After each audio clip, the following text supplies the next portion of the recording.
Hello everyone, welcome or welcome back to my channel. This is Reads with Lauren. I'm Lauren and it's so great to have you here with me today. Today I wanted to talk about the best books that I read in 2024. So I've compiled a list of 18 books that I rated 5 stars last year. That's a pretty decent amount of 5-star books in my opinion. I did read a lot more than normal this year, so it does make sense that I have quite a few extra 5 stars. I don't often rate books 5 stars, so it is nice to see a few in the collection. I thought that I would start with the graphic novels and then work my way through the rest of the books from there. But before we start, please feel free to subscribe below if you're new. I haven't been posting regularly, but my intention is to start posting at least semi-regularly this year because I missed you guys last year and I missed interacting with you all, and despite my health, which is why, I've got the eye bags and, we're just going to ignore all of that because I'm starting to feel a little bit better. It comes and goes in waves. I want to be back on here with you guys and talking about books because it's my happy place. So let's make a start. The first book that I want to talk about is the Doctor Who, The 10th Doctor Archives Omnibus Volume 1. This was written by Gary Russell and Tony Lee, and it collects the first 2 complete story arcs from the Archives Omnibus collection. I have read a couple since, but this one was my absolute favourite of the lot. The reason that I enjoyed this one so much in particular is for the second story, which is called The Forgotten. The first story is Agent Provocateur.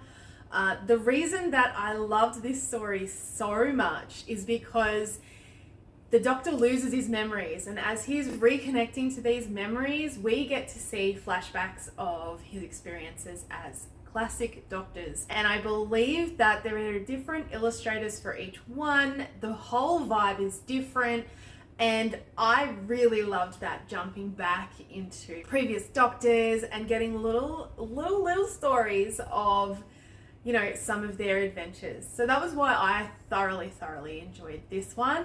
The other Doctor Who graphic novel that I rated 5 stars was Doctor Who, The 9th Doctor, Volume 4, Sin Eaters. This was by Cavan Scott. I hope I'm pronouncing that correctly.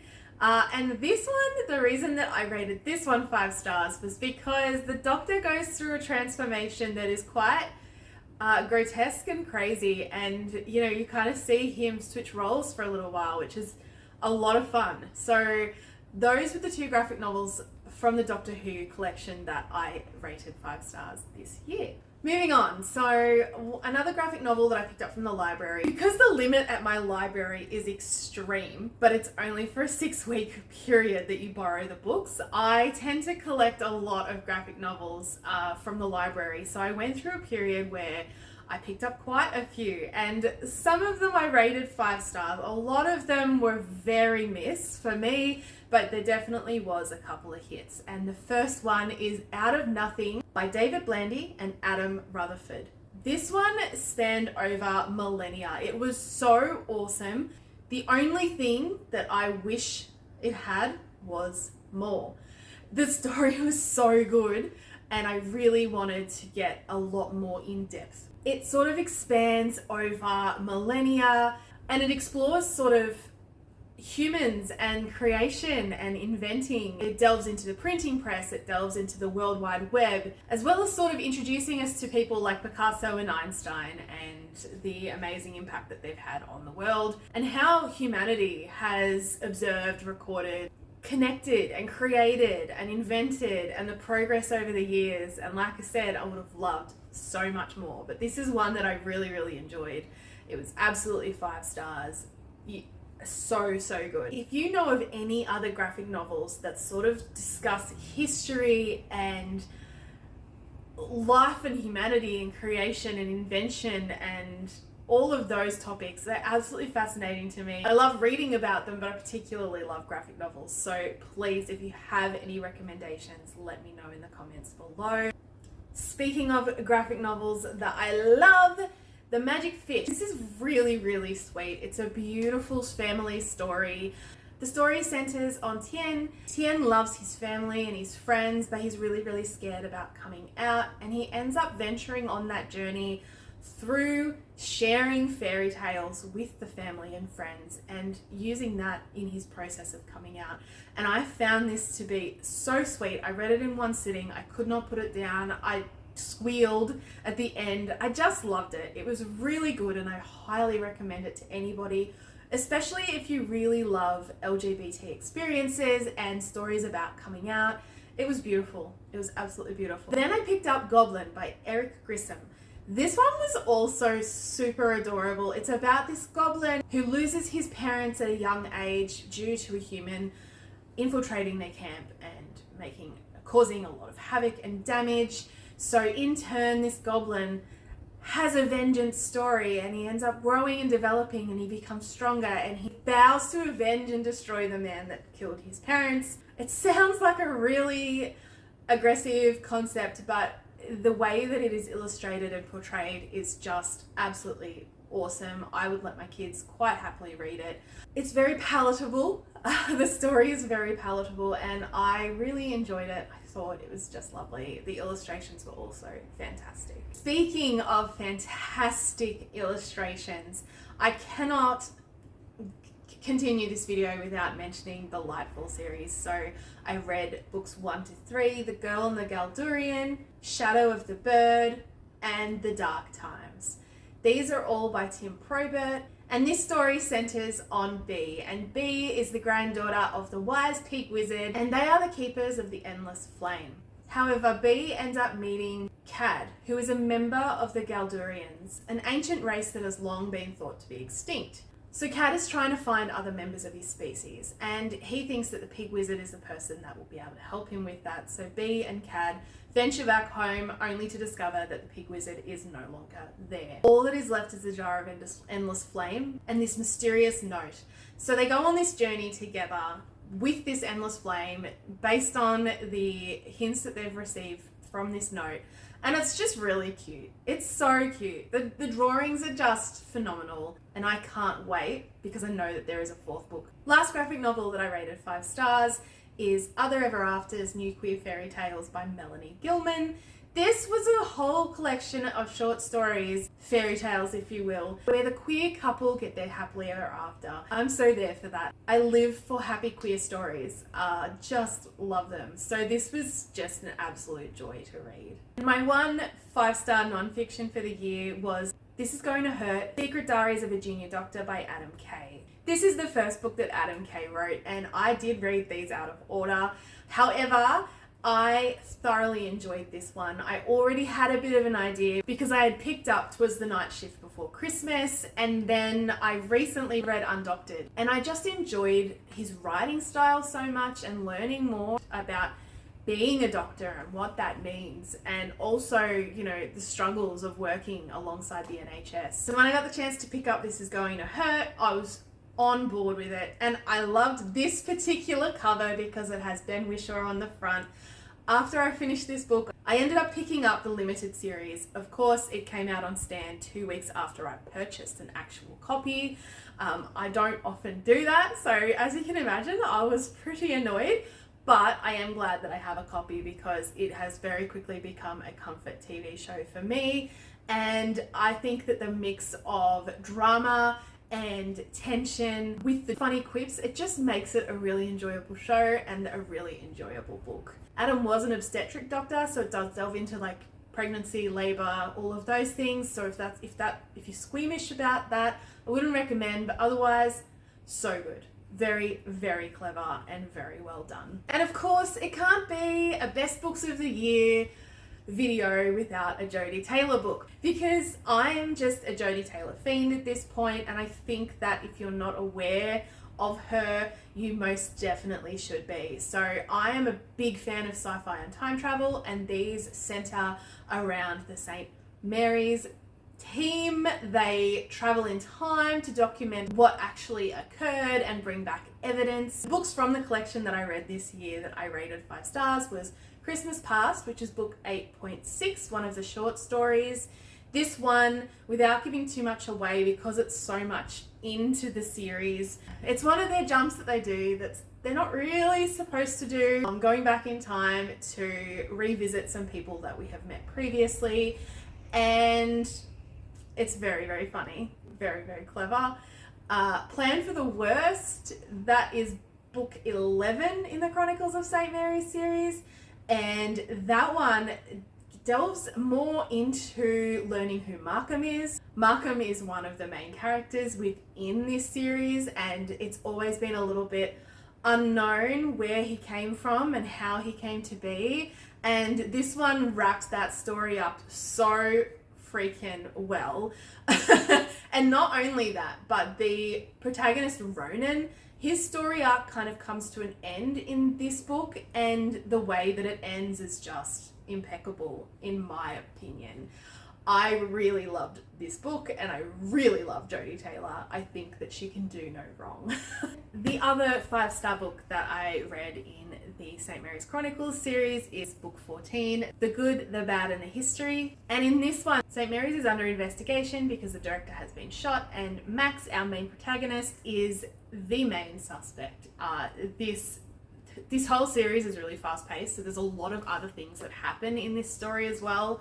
But this was the latest book that I have read so far. I'm waiting for more to be released, and it was just a perfect end to the series so far.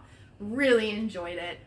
I highly recommend. The next 5-star books are 3 books that are also by Jodie Taylor, because surprise, surprise, this is a spin-off series of the St. Mary's Chronicles. So this is the Time Police series, and it delves into some of the characters that you meet in St. Mary's Chronicles and their experiences within the Time Police. And so we've got Doing Time, Hard Time, and then Saving Time. So these venture on Team Weird, and Team Weird are Jane, Luke and Matthew, and it just delves into their first few years as recruits of the Time Police. And it's so funny. Jodie's humor is just impeccable. If you like Terry Pratchett, she has said that Terry Pratchett is one of her favorite authors and a big inspiration for her. So that gives you a bit of an idea of comedic style, and it just was a great read. I think that I actually ended up reading all 3 in one sitting each. So easy to read. Moving on from Jodie Taylor, I'll stop talking about her now, for now. But another time travel book and another sci-fi book that I really, really enjoyed was Here and Now and Then by Mike Chen. This centers on Kin, and Kin is a secret time traveling agent who has gone back in time and is actually stuck back in time. This means that he's lost his memories, so when they come and eventually find him, because he's actually stuck in the past for several years, he has a life and he has a family, and he's told he has to go back to the future in 2142, and he has to reconcile that and come to terms with that and the people that he's left behind. And I thoroughly enjoyed it. I thought it was so good. Mike Chen's books instantly went into my TBR. I can't wait to read everything else that he has written. This was just so easy to read. It was easy to understand. Sometimes time can make things really hard and complicated to wrap your head around, but I just love this one, and I recommend it to anybody that likes time travel. I did read a lot of other time travel books this year that were also excellent, but they weren't quite 5 stars, so I won't talk about them too much in this video. Last but certainly not least, in fact, this is the most recent 5-star that I gave in 2024, but it's pretty much a given, because just like Jodie Taylor, if this man is not on my best of videos, then there's something really, really wrong, or I have not done enough reading of his work. So, Oathbringer, Part 1. This is the 3rd book in the Stormlight Archive series. It is split up into 2 books, as you might be able to see. I thought that I would get back into this and try and catch up because Wind and Truth was coming out. As you can see, I have also bought Wind and Truth because I have no patience and I needed it straight away.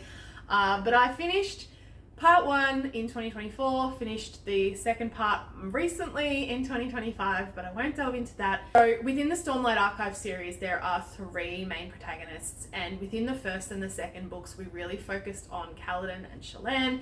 This one, we focused a lot more on Dalinar and his experiences and how he became who he is. On top of this, they have found the secret city of Urithiru, I think that's how you pronounce it, and they are looking into what happened to the Knights Radiant, and the Knights Radiant were the people who had these powers, who were able to sort of fight against the Voidbringers in the previous Desolation. And I just can't get enough of this. This is an epic high fantasy. I don't read a lot of those. It's very political, and I don't usually read a lot of those either, but this has very quickly become one of my all-time favorite series. I love Brandon's work. I am obsessed with the Mistborn series as well, and I highly recommend, if you haven't read any of Brandon's work before, that you check that one out first.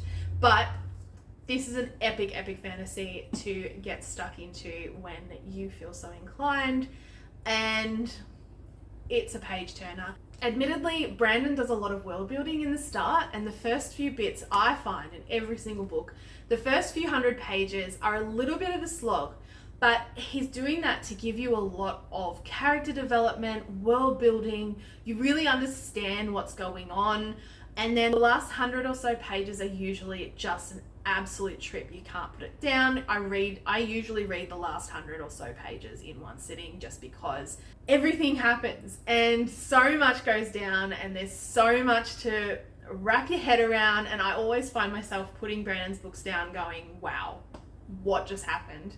Highly recommend. And that is my best books of 2024.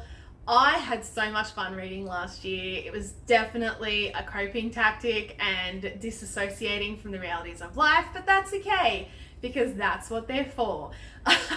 I'm already having a pretty successful year with reading, but I won't go too much into that in this video, because I have plenty more videos coming up very soon, and I'm so excited to record them and share this journey with you all, talking about these amazing books. So if you're still here, thank you. Thank you for staying the whole time. But also, let me know in the comments that you watched the whole thing, and also let me know what you recommend out of all of the books you read last year. What are your 5 stars? What were the books that you loved the most? What were the books you didn't like so much? And are there any recommendations that you have for me? I'd love to hear them in the comments below. But until next time, I hope that you are having a wonderful day, and I look forward to chatting to you again very soon. Goodbye, my darlings.